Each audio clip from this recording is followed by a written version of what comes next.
नमस्कार, वंदे मातरम बच्चों। आज हम लोग पाठ 5 स्थान और समय कक्षा 7 देखेंगे।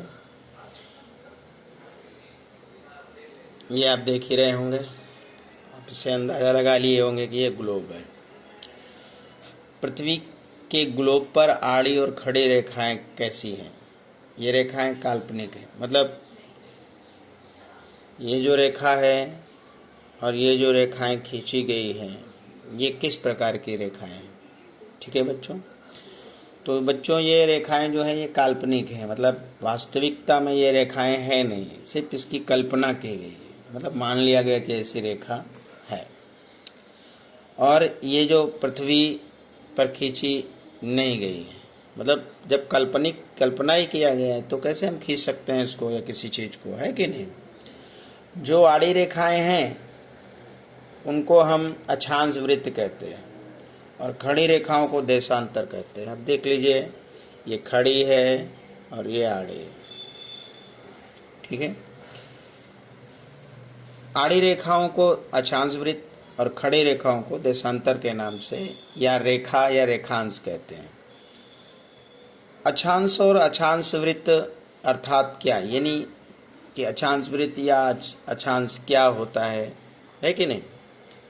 तो अब देखिए एक उदाहरण, ये वृत्त और कोण बनाया है 0 डिग्री, फिर ये 60, ये 30, फिर ये 60, फिर ये 90 डिग्री का कोण।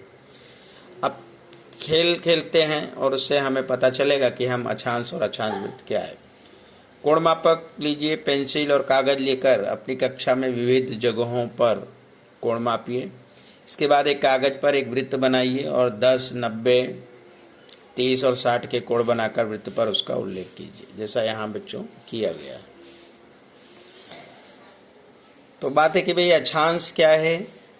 तो पृथ्वी के केंद्र पर, जैसे इस वृत्त के जो सेंटर है, ये देखिए ये केंद्र है इसका, उसी तरह हमारे धरती के केंद्र पर विषुवत वृत्त के साथ बनने वाला कोण अर्थात वृत्त का अक्षांश यानी लैटिट्यूड, यानी ये जो सेंटर है धरती का, जिस तरह से ये देखिए एक वृत्त बनाया है और उसका एक केंद्र है, और ये जो कोण बन रहे हैं 0 डिग्री, 30 डिग्री, 60 डिग्री, 90 डिग्री, ठीक उसी तरह पृथ्वी के सेंटर पर यानी केंद्र पर विषुवत वृत्त के साथ बनने वाले कोण को ही हम वृत्त का अक्षांश कहते हैं। अक्षांश यानी लैटिट्यूड पृथ्वी की सतह पर के किसी भी स्थल को यदि सीधी रेखा से पृथ्वी के केंद्र से जोड़ा जाए तो उस रेखा से विषुवत वृत्त काल्पनिक सतह के साथ केंद्र पर जितने अंश का कोण बनेगा वही उस स्थान का अक्षांश होगा। समझ में आया?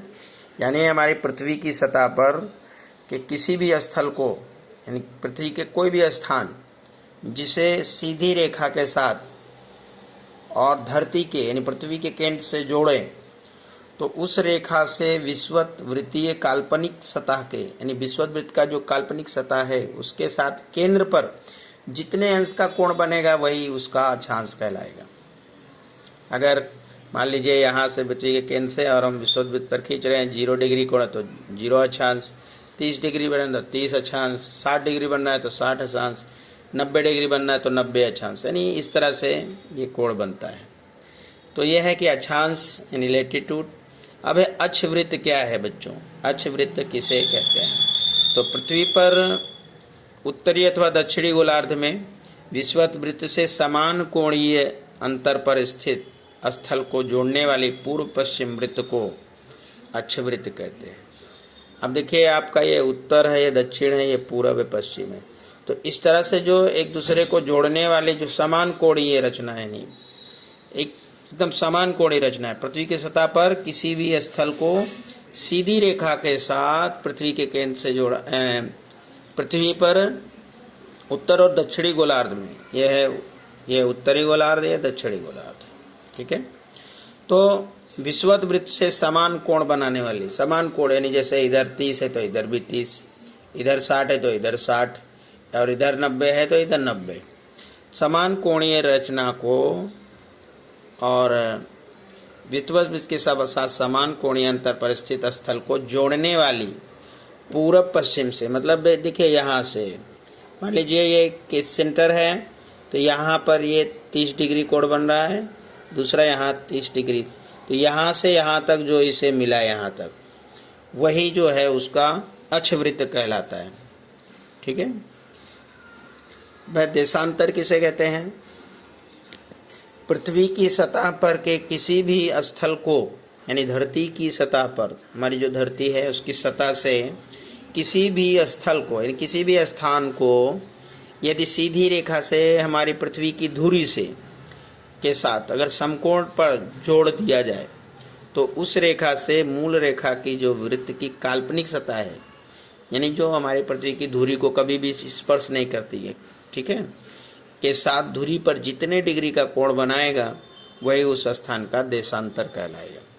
तो देशांतर की परिभाषा, पृथ्वी की सतह पर किसी भी स्थल को यदि सीधी रेखा से पृथ्वी की धुरी के साथ समकोण पर जोड़ दिया जाए तो उस रेखा से मूल रेखा की काल्पनिक सतह के साथ धुरी पर जितने डिग्री का कोण बनेगा वही वो उस स्थान का देशांतर कहलाएगा। अब है कि रेखावृत्त किसे कहते हैं? पृथ्वी की धुरी से मूल रेखावृत्त की काल्पनिक सतह के साथ पृथ्वी की सतह पर समान कोणात्मक दूरी स्थित स्थल को जोड़ने वाली उत्तर दक्षिण रेखा को रेखावृत्त यानी अर्धवृत्त कहते हैं। अब देखिए, जैसे ये आप देख रहे हैं वृत्त, अब यहाँ से अगर आधा बना दिया जाए तो ये इसका अर्धवृत्त कहलाएगा। तो उसी तरह से है रेखावृत्त। धरती की धुरी से मूल रेखावृत्त की जो काल्पनिक सतह है उसके साथ हमारी पृथ्वी की सतह पर समान कोणों की दूरी पर स्थल को जोड़ने वाली ऐसे उत्तर दक्षिण दिशा, ये यहाँ से यहाँ उत्तर दक्षिण दिशा वाली रेखा को रेखावृत्त कहते हैं या अर्धवृत्त कहते हैं। जैसे एक प्रोजेक्ट की मतलब एक वर्क है कि एक वृत्त बनाइए, उसमें सूचना अनुसार करें और लिखें, अक्षांश वृत्त बनाएं और नक्शा की मदद से बताएं कि वो किन किन देशों से गुजरता है। जैसे यहाँ एक वृत्त बना हुआ है, फिर आपको एक अक्षांश वृत्त बनाना है, ठीक है, और वो बताइए कि वो किन किन देशों से गुजरता है। अब यहाँ पे देखिए ध्रुव तारा के बारे में बताया गया। देखिए ध्रुव तारा, उत्तर दिशा सांकेतिक। अब हम ध्रुव तारे की मदद से जान सकते हैं कि उत्तर दिशा यहाँ पे है, ठीक है। 23.5 उत्तर और दक्षिण अक्षांश वृत्त खींचिए और किन किन देशों से गुजरती है ये लिखिए। बच्चों, ये आपका प्रोजेक्ट वर्क है कि आप अक्षांश वृत्त उत्तर और दक्षिण अक्षांश वृत्त बनाना है। 23.5 अंश पे देखिए कि ये किन किन देशों से होकर गुजरता है।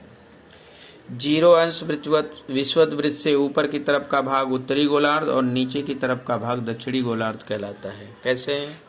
ये देखिए, ये विषुवत मतलब ये है, ये जो नीचे का भाग है इसे हम दक्षिणी गोलार्ध और ये ऊपर का भाग है हम उसे उत्तरी गोलार्ध के नाम से जानते हैं।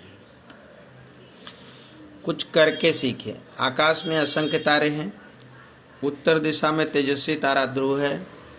एक बड़ा कोण मापक लीजिए, उसके केंद्र में छेद करके डोरी द्वारा छोटी कील को बांध दीजिए।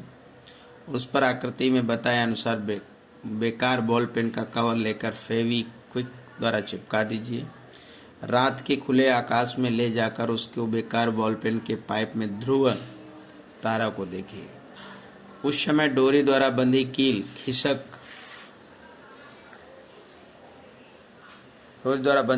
खिसक करके जिस कोण पर रुके वही आपके गांव या शहर का सही अक्षांश है। तो आपको ये प्रोजेक्ट कीजिए बच्चों। चंद्र को देखिए और कोण लिखिए, ध्रुव को देखिए और कोण लिखिए। आपको मालूम हो ऐसे अन्य आकाश में दिखाई देने वाले तारे और ग्रह देखिए तथा उनके नाम लिखिए। नीचे कई देशों के नाम दिए गए हैं। ये देश 0 अक्षांश वृत्त से किस दिशा में स्थित हैं, इसे नक्शा या ग्लोब की सहायता से खोजिए। जैसे केन्या है, मंगोलिया है, चिली है, दक्षिण अफ्रीका है, इजिप्ट है, रूस है, कनाडा है। ठीक है। आप जीपीएस मोबाइल फ़ोन या गूगल मतलब आप इसको सर्च कीजिएगा। जैसे बच्चों आपके मोबाइल में जीपीएस लिखा होता है तो उसका मतलब क्या होता है? तो जीपीएस का मतलब होता है ग्लोबल पोजीशनिंग सिस्टम। और ये क्या है, इसका यूज क्या है? इसके वजह के इस साधन के माध्यम से हम अंतरिक्ष में तैरते उपग्रह द्वारा किसी भी स्थान के सही अक्षांश और देशांतर का पता लगा सकते हैं। अब ऐसी सुविधा आने वाले कई मोबाइल फ़ोन हैं जिसमें जीपीआरएस और इंटरनेट के माध्यम से अपने स्थल के विषय में जानकारी मिल जाती है। माई लोकेशन क्लिक करते ही आपके गांव या शहर का अक्षांश और देशांतर मिल जाएगा।